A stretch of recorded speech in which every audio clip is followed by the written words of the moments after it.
नमस्कार। मैं मयंक भार्गव, सहायक प्राध्यापक एमएलटी महाविद्यालय सहरसा आपका स्वागत करता हूं। आज का संवाद सेमेस्टर 3 सीसी 11 के छात्रों के लिए केंद्रित है, जिसके अंतर्गत अभी हम लोग हिंदी के प्रमुख पत्रकारों के विषय में अध्ययन कर रहे हैं।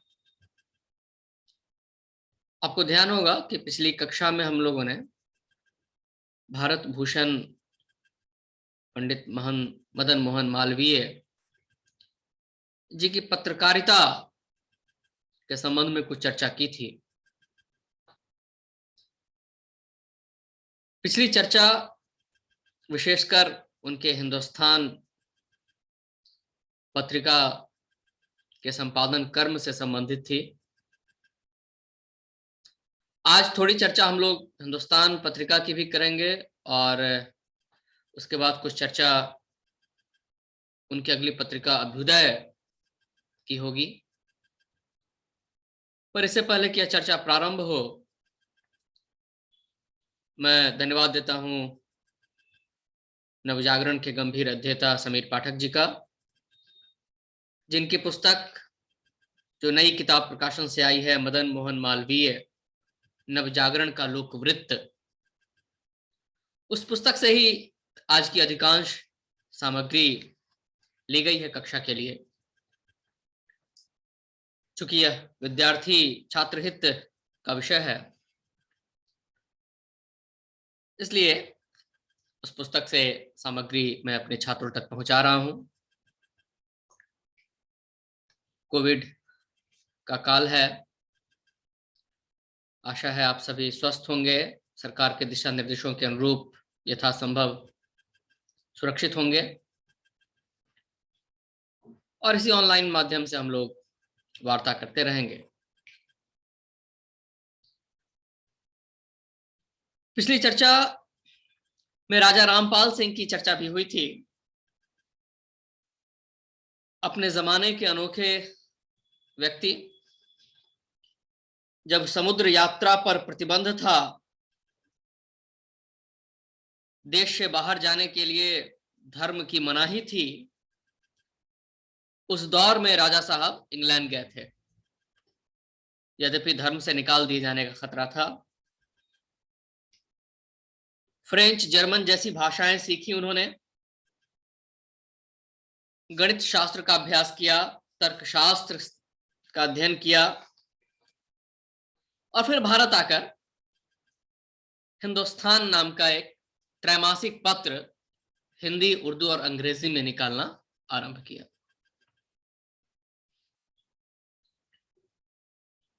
तत्कालीन नवजागरण परिदृश्य में राजा रामपाल सिंह का आगमन बहुत सुखद रहा। उन्होंने जो पत्रकारिता शुरू की, उसका उद्देश्य ही था पाठक को उपदेश देना, प्रशिक्षित करना तथा पथ प्रदर्शन करना। अर्थात उनको यह भली भांति स्पष्ट था कि भारतीय जनता को जागृत करना है पत्रकारिता के माध्यम से, और इसीलिए उन्हें एक ऐसे व्यक्ति की तलाश थी जो इनके उद्देश्य की पूर्ति करता हुआ हिंदुस्तान पत्र का संपादन कर सके।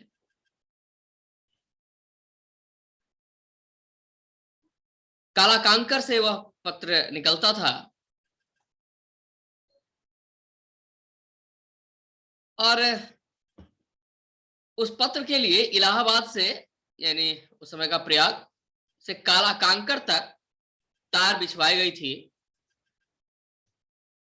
और नवीनतम खबरें उसमें छप सके, इसके लिए प्रसिद्ध न्यूज एजेंसी रॉयटर की सेवा उस जमाने में ली जाती थी। यह सब जिक्र समीर पाठक जी ने अपनी पुस्तक में किया है कि किस तरीके से रात में हैंड प्रेस से छपता था और नाव से उस पार भेजा जाता था और फिर वहां से इलाहाबाद, कानपुर आदि जाता था। मालवीय जी से जो राजा साहब की पहली मुलाकात हुई थी मध्य हिंदू समाज के जलसे में, वह मुलाकात बहुत रोचक है। उस अधिवेशन के अध्यक्ष थे श्री महावीर प्रसाद जी और राजा रामपाल सिंह बार बार उस अधिवेशन में हस्तक्षेप कर रहे थे। मालवीय जी भी उस अधिवेशन में मौजूद थे और मालवीय जी को यह अच्छा नहीं लग रहा था, जबकि मालवीय जी उस हिंदू समाज के सामान्य कार्यकर्ता थे उस समय, और राजा साहब तो राजा ठहरे, इंग्लैंड से लौटे थे, हर तरह की शक्ति उनके पास थी, विचारों की भी, धन की भी, प्रभुत्व की भी। तो बार बार कहते थे कि चूंकि हमारे प्रेसिडेंट साहब कम बोलते हैं, अच्छी तरह कम बोलते हैं, इसलिए उनकी तरफ से मैं कह के कमी बेसी की पूर्ति कर देता हूं। अब सभा का अध्यक्ष जो भी हो उसके बारे में यह कहना कि यह थोड़ा अच्छा नहीं बोलते, इसलिए उनकी ओर से मैं कह रहा हूं, तो ऐसा कहना अच्छा नहीं लग रहा था। और मालवीय जी ने यह साहस किया कि उनके कान में ऐसा न करने की सलाह दी। जाहिर है राजा साहब को यह अच्छा नहीं लगा और जो वहां से लौटकर उन्होंने जलसे की रिपोर्ट लिखी उसमें उन्होंने अपनी नाराजगी व्यक्त की कि अधिवेशन तो बहुत सफल था मगर उसमें एक दो लौंडे बहुत डीठ थे जो बड़े बड़े राजा रईसों के व्याख्यान देते समय उनके कान में सलाह देते थे। तो राजा साहब को यह तो अच्छा नहीं लगा था, लेकिन बाद में जब मुलाकात हुई मालवीय जी से और मालवीय जी के गुणों को पहचाना राजा साहब ने, और तब राजा साहब ने मालवीय जी से आग्रह किया कि आप मेरे पत्र के संपादक बने। और पिछली कक्षा में यह सब चर्चा हो चुकी है कि मालवीय जी ने अपनी नौकरी छोड़ी अध्यापक की और उस जमाने में 200 रुपए का वेतन दिया राजा साहब ने, जो किसी भी पत्रकार को उस समय नहीं मिलता था। तो एक बहुत आकर्षक प्रस्ताव दिया मालवीय जी को। और यह भी चर्चा हुई थी कि मालवीय जी ने अपने सिद्धांतों के अनुरूप एक शर्त रखी थी कि आप जब मदिरा पान कर रहे होंगे तो मदिरा पान की अवस्था में आप मुझे बुला नहीं सकते हैं। तो किस प्रकार नौकरी करनी तो शुरू की, लेकिन अपनी शर्तों पर मालवीय जी ने नौकरी की। यह नैतिक साहस उस जमाने में भी बड़ी बात है और आज तो यह आकाश कुसुम की तरह है। तो बहरहाल मुख्तसर हिस्सा यह कि मालवीय जी ने संपादन प्रारंभ किया हिंदुस्तान पत्रिका का, और उस समय उनके आसपास जो मंडली जमा हुई वह भी बहुत विद्वद मंडली थी। जिस किताब का मैंने जिक्र किया उसमें उल्लेख है कि मदन मोहन मालवीय के आसपास मशहूर उर्दू पत्र कोहिनूर के संपादक बाबू बाल मुकुंद गुप्त, भारतेंदु हरिश्चंद्र के अभिन्न मित्र पंडित प्रताप नारायण मिश्र, बाबू गोपाल राम गहमरी, गुलाब चंद्र चौबे, बाबू शशिभूषण चटर्जी, पंडित अमृत लाल चक्रवर्ती जैसे प्रसिद्ध पत्रकार उनके आसपास जमा हुए, जिससे पत्रकारिता के क्षेत्र में बहुत प्रगति हुई और हिंदी नवजागरण अपने एक महत्वपूर्ण मुकाम तक पहुंचा। बल्कि उस पुस्तक मदन मोहन मालवीय नवजागरण का लोकवृत्त में जो उद्धृत किया है समीर पाठक ने बाल मुकुंद गुप्त को, तो बाल मुकुंद गुप्त ने उस समय को याद करते हुए लिखा है कि कभी गंगा के किनारे प्रताप नारायण जी और दूसरे सज्जनों के साथ धीरे धीरे टहलना, कभी मालवीय जी के साथ चांदनी में रेत पर घूमना और कितनी ही तरह की अच्छी बातें करना स्मरण आता है। कालाकांकर भूलने की वस्तु नहीं है, वह छोटा सा रम्य स्थान सचमुच स्वर्ग का टुकड़ा था। और उस स्वर्गिक स्थल पे ये सारे पत्रकार इकट्ठा हुए थे और मदन मोहन मालवीय इस पत्रकार मंडल की धुरी थे, वह केंद्र में थे। संपादक थे हिंदुस्तान पत्रिका के मालवीय जी, उनका ही नाम जाता था संपादक के रूप में। और मालवीय जी ने अपने कर्मों से हिंदुस्तान पत्रिका का जो सिद्ध वाक्य था, सत्य श्रमाभ्याम सकलार्थ सिद्धि, उसको पूरी तरह चरितार्थ कर दिया। वह पत्र मालवीय जी के विचारों के अनुरूप भारत की संस्कृति, भारत की भाषा और मालवीय जी के उदार राजनैतिक विचारों को प्रदर्शित करता था।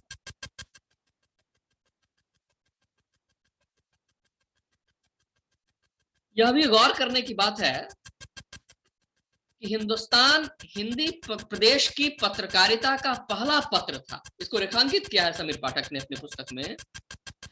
हिंदुस्तान वह पहला पत्र था, हिंदी प्रदेश की का वह पहला पत्र था जिसके पत्रकार को ब्रिटिश सरकार के खिलाफ लिखने के कारण नौकरी से निकाला गया था। और जिस पत्रकार को निकाला गया था वह थे बाबू बाल मुकुंद गुप्त। और भूलना ना चाहिए कि बाबू बाल मुकुंद गुप्त की खोज का श्रेय था पंडित मदन मोहन मालवीय जी को। इन सबसे मालवीय जी की पत्रकारिता समझ में आ सकती है हम लोगों को, किस प्रकार उनके विचार थे। बहुत सारी राजनीतिक कविताएं भी हिंदुस्तान पत्र में छपती थी। और जैसा कहा गया कि जब बहुत तीखा लिखा बाल मुकुंद गुप्त ने, तो राजा रामपाल सिंह ने ही उनको नौकरी से निकाल दिया था। लेकिन यह भी ध्यान रखूंगा कि उस समय मालवीय जी खुद छोड़ चुके थे। पिछली कक्षा में विस्तार से इसका जिक्र हुआ है कि एक दिन मदिरापान करके राजा रामपाल सिंह ने उन्हें बुला लिया, बहुत आवश्यक विचार विमर्श करना था। तो विचार विमर्श तो किया मालवीय जी ने, लेकिन कहा कि आज चूंकि आपने अपनी प्रतिज्ञा भंग की है, इसलिए आज से मैं नौकरी नहीं करूंगा। तो मालवीय जी जा चुके थे, लेकिन बाबू बाल मुकुंद गुप्त को वहां से निकाल दिया गया और जो पत्रकार मंडल बनाया था बाबू पंडित मदन मोहन मालवीय ने, वह वहां से बिखर गया। बाबू बाल मुकुंद गुप्त के प्रति मालवीय जी चिंतित भी रहते थे बाद में भी, और चाहते थे कि इनको अच्छी नौकरी मिल जाए। तो खैर, हिंदुस्तान की पत्रिका की चूंकि चर्चा पिछली कक्षा में विस्तार से हो चुकी है, इसलिए आज अभ्युदय की चर्चा हम लोग विस्तार से करेंगे। यह भी हम लोग जान चुके हैं कि हिंदुस्तान पत्रिका के संपादन से मुक्त होकर मालवीय जी इंडियन ओपिनियन नाम के अंग्रेजी पत्र से जुड़े थे। 1907 में वसंत पंचमी के दिन अभ्युदय का प्रकाशन प्रारंभ हुआ था और अभ्युदय का नामकरण किया था प्रसिद्ध पत्रकार बालकृष्ण भट्ट ने। और अभ्युदय की नीति स्थापित हुई थी भारत के लिए स्वराज की प्राप्ति। अभ्युदय जिसके नाम में ही उदय छिपा हुआ है, उसकी नीति बिल्कुल स्पष्ट थी कि यह भारत की जनता को स्वराज्य की प्राप्ति में के मार्ग पर अग्रसर करने में सहयोग देगा। कुछ समय पहले ही लॉर्ड मिंटो का प्रेस एक्ट आ चुका था।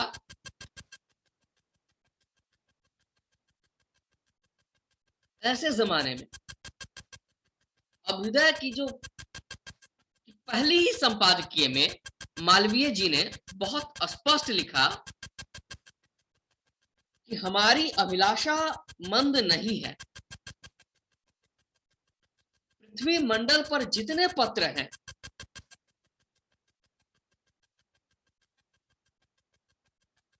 उनमें सबसे ऊंचा पर्वत नगाधिराज हिमालय है। हमारी प्रार्थना और अभिलाषा है और परमेश्वर इसको पूरी करेगा कि हमारे देश का अभ्युदय पृथ्वी के किसी और देश के अभ्युदय से किसी अंश में कम न रहे, वह बढ़ा चढ़ा रहे और जैसा कि हिमगिरी के शिखर और पर्वतों के शिखरों से चढ़े बढ़े हैं। स्पष्ट शब्दों में मालवीय जी ने यह स्थापित कर दिया कि भारत को एक पूर्ण स्वतंत्र राज्य के रूप में स्थापित करना उसका उद्देश्य है और भारत के नागरिकों को भी वही अधिकार मिलना चाहिए जो इंग्लैंड के नागरिकों को है। बहुत स्पष्ट शब्दों में आगे लिखा कि हमारे देश बंधु हमारे इंग्लैंड निवासी भाइयों के बराबर स्वाधीनता का सुख अनुभव करें। वह स्पष्ट कर दिया कि जब इंग्लैंड का शासन ही भारत पर है तो जैसे इंग्लैंड के निवासी स्वाधीनता का अनुभव करते हैं उसी प्रकार भारत के निवासियों को भी स्वाधीनता के सुख के अनुभव करने का उतना ही अधिकार है। अंग्रेजों को उन्होंने कहा कि अपने देश में आप शासन करें, हमारा पूर्ण अभ्युदय तभी होगा जब हमको उतनी ही स्वाधीनता प्राप्त होगी जितनी हमारे उन देशों के भाइयों को है। इस प्रकार स्वतंत्रता का लक्ष्य इस पत्र ने बिल्कुल स्पष्ट कर दिया और इसीलिए इस पत्र में शुरू में कोई विज्ञापन भी नहीं छापा जाता था। इस पत्र पर महामना मदन मोहन मालवीय के संस्कारों का प्रभाव बहुत स्पष्ट था, बल्कि इतना ज्यादा प्रभाव था कि इसमें अपराध, बलात्कार जैसी खबरें नहीं छपा करती थी। विचारोत्तेजक लेख छपते थे विभिन्न विषयों पर, राजनीति पर, धर्म पर, विज्ञान पर, स्त्रियों पर, जन जागरण पर बहुत सारी खबरें आती थी और बहुत सारे स्तंभ आते थे। एक और महत्वपूर्ण बात यह है कि अभ्युदय में यह अपील नियमित प्रकाशित होती थी कि कृपया इस पत्र को पढ़ने के बाद अभ्युदय किसी किसान भाई को दे दीजिए। जाहिर है कि भाई यदि कोई किसान इस स्थिति में नहीं है कि वह अभ्युदय खरीद के पढ़ सके, फिर भी उस तक अभ्युदय के विचार पहुंचने चाहिए। अभ्युदय के माध्यम से जो चेतना का विकास हो रहा है, वह चेतना यदि किसान तक नहीं पहुंची तो अभ्युदय अपने लक्ष्य को प्राप्त नहीं कर पाएगा। यह अभ्युदय के संस्थापकों और अभ्युदय के संपादकों के सामने बिल्कुल स्पष्ट था। मालवीय जी भारत के विभिन्न विषयों को उस पत्र के माध्यम से उठाते थे। भारत का आय कितना है, भारत पर कितना व्यय हो रहा है, जितनी आमदनी हो रही है उसका कितना हिस्सा किसानों के पक्ष में है, भारतीयों के पक्ष में हो रहा है, इन सारी चीजों को उठाया जाता था। बल्कि मालवीय जी लिखते हैं अखबार में कि नमक का टैक्स 1.5 रुपया मन से घटाकर 1 रुपया मन कर दिया गया है। इससे 198 लाख रुपए की आमदनी गवर्नमेंट को कम होगी, अर्थात इतना रुपया प्रजा को टैक्स में कम देना पड़ेगा। और चूंकि ये अच्छा कदम था सरकार का, इसलिए इसकी प्रशंसा की। लेकिन यह भी जोड़ दिया, ये बात तो ठीक है कि टैक्स कम हुआ है, लेकिन साथ में यह भी कह दिया कि नमक पर टैक्स लगाना सभ्य गवर्नमेंट के लिए लज्जा की बात है कि नमक पर टैक्स बिल्कुल नहीं लगना चाहिए। और उन्होंने लिखा कि हमारे देश में सालाना आमदनी कुल 1 अरब 12 करोड़ रुपया है और इसमें कुल मिलाकर 3 करोड़ 4 लाख रुपया देश में विद्या के प्रचार में व्यय हो रहा है। सेना के व्यय में 20 करोड़ रुपया खर्च हो रहा है। और ये आंकड़ा देकर मालवीय जी लिखते हैं कि जिस देश की रक्षा के लिए गवर्नमेंट सेना पर इतना व्यय कर रही है, उस देश में यदि उसका आधा भी जनता को पढ़ाने लिखाने के लिए खर्च किया जाए, जनता की संपत्ति के लिए, सुख के लिए खर्च किया जाए, तो इस देश की गरीबी दूर हो जाएगी। इस प्रकार के संपादकीय बहुत महत्वपूर्ण है और जिससे मालवीय जी की पत्रकारिता के संबंध में हमें पता चलता है। इस तरह की जो मौजू बातें थी, तात्कालिक जितने प्रश्न होते थे, सब पर मालवीय जी अपनी बात समय समय पर रखते थे। एक लेख में उन्होंने लिखा कि खेती के काम में भारतवासी जितने परिश्रमी हैं, उतने उससे ज्यादा परिश्रमी लोग दूसरे देशों में नहीं पाए जाते।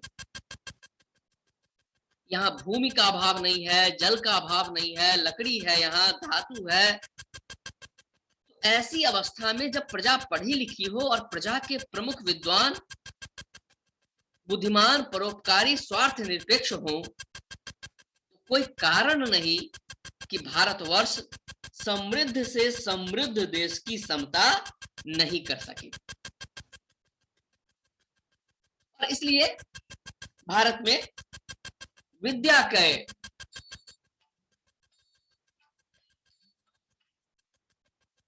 का सवाल उन्होंने उठाया कि यहां विद्या पर खर्च अवश्य होना चाहिए।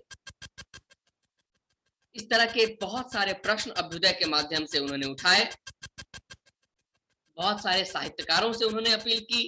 अब उस समय चंद्रधर शर्मा गुलेरी, महावीर प्रसाद द्विवेदी जैसे बहुत साहित्यकारों से उन्होंने अपील की कि वह अभ्युदय पत्रिका को सहयोग दें। और उसी समय उनके मन में काशी हिंदू विश्वविद्यालय की स्थापना का स्वप्न आ गया था, इसलिए वह चाहते थे कि दूसरे लोगों का सहयोग मिले ताकि वह विश्वविद्यालय के निर्माण में ज्यादा समय व्यतीत कर सके। मदन मोहन मालवीय ही वह व्यक्ति है जिन्होंने समाचार पत्रों के प्रति ब्रिटिश शासन की नीति के खिलाफ 1908 में अखिल भारतीय पत्रकार सम्मेलन बुलाया था और उस सम्मेलन के सभापति थे राजा रामपाल सिंह और स्वागताध्यक्ष थे मदन मोहन मालवीय। और इस भाषण में उन्होंने पत्रकारिता के भविष्य पर चिंता प्रकट की और कहा कि सरकार अपनी दमन नीति को व्यापक करने के लिए प्रेस एक्ट और न्यूज़पेपर एक्ट में ऐसे प्रावधान करने जा रही है जिससे इस देश में समाचार पत्रों की स्वाधीनता के इस ध्वंस का मुकाबला नहीं किया गया तो भारतीय समाचार पत्रों का भविष्य खतरे में पड़ जाएगा। इतनी स्पष्ट चिंता थी मदन मोहन मालवीय को कि भारत की पत्रकारिता स्वतंत्र रह सके। उसी प्रकार पत्रकारिता में लेखकों को कुछ पारिश्रमिक मिले, कुछ पैसे मिले। इस परंपरा की भी शुरुआत मदन मोहन मालवीय और अभ्युदय को है। बहुत सारे अंक निकाले अभ्युदय ने, किसान अंक, उसके एक अंक में आजाद हिंद फौज से संबंधित रिपोर्टिंग हुई, भगत सिंह से संबंधित रिपोर्टिंग हुई, जिससे स्पष्ट है कि उस समय अभ्युदय क्रांतिकारी पक्ष को भी उतना ही महत्व दे रहा था। और स्वाभाविक है कि भारत की जनता के पक्ष में जब अभ्युदय इतनी मजबूती से खड़ा था तो अंग्रेजों को खटकता था और कई बार अभ्युदय को जमानत देनी पड़ी। कई बार जमानत को जब्त भी कर लिया गया सरकार के द्वारा, महीनों बंद रहा। परंतु मदन मोहन मालवीय की यह चिंता जो थी कि भारत स्वराज्य प्राप्त करे उस शर्त से यहां भी उन्होंने कभी समझौता नहीं किया, अपनी शर्तों पर अभ्युदय को निकालते रहे और इस प्रकार भारतीय पत्रकारिता की विकास यात्रा में अभ्युदय और मदन मोहन मालवीय का बहुत महत्वपूर्ण स्थान है। इसके बाद लीडर, मर्यादा जैसी भी पत्रिकाएं हैं, उनके संबंध में हम लोग चर्चा अगले संवाद में करेंगे। धन्यवाद।